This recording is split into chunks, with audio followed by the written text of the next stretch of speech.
అందరికీ నమస్కారం. మహాశివరాత్రి విశిష్టత.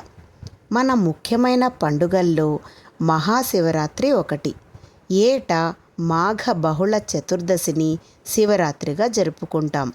ప్రతి నెల కృష్ణ చతుర్దశి మాస శివరాత్రి. ఆ వేళ కూడా ప్రార్థనలు చేసినప్పటికీ మహాశివరాత్రి మరింత ప్రత్యేకమైనది.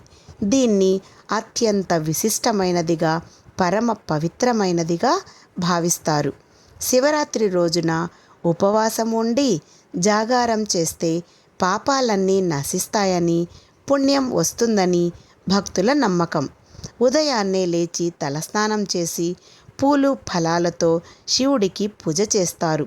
ఈ రోజున ప్రతి దేవాలయము క్రిక్కిరిసి ఉంటుంది భక్తులతో. ఇక శివాలయాల సంగతి చెప్పనవసరమే లేదు.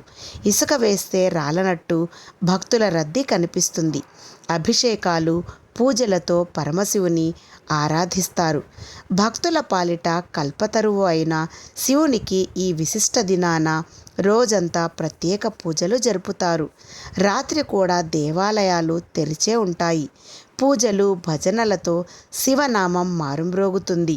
ఈ పర్వదినాన లింగాష్టకం, శివ పంచాక్షరి జపిస్తారు. దీపారాధన చేసి భక్తి ప్రపత్తులతో రుద్రాభిషేకం చేస్తారు. శివ పార్వతుల కళ్యాణం చేస్తారు. రోజంతా పరమేశ్వరుని ప్రార్థనలతో చింతనలో గడిపి రాత్రి జాగారం చేస్తారు. శివరాత్రి పర్వదినానికి ఉపవాసం, జాగారం ముఖ్యం. భక్తులు ఈ రోజున పరమేశ్వరుని ఆరాధించడమే కాకుండా ఏ తప్పులు చేయకూడదని, అబద్ధాలు చెప్పకూడదని విశ్వసిస్తారు. ఏడాది పొడుగునా ఈ పూజలు చేయని వారు కూడా మహాశివరాత్రి నాడు ఈశ్వరుణ్ణి ప్రార్థించి శివ సన్నిధి పొందినట్లు పురాణాలలో ఎన్నో కథలు ఉన్నాయి.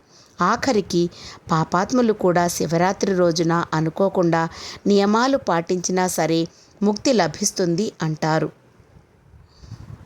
ఓం నమః శివాయ. మీ అందరికీ మరొకసారి మహాశివరాత్రి శుభాకాంక్షలు.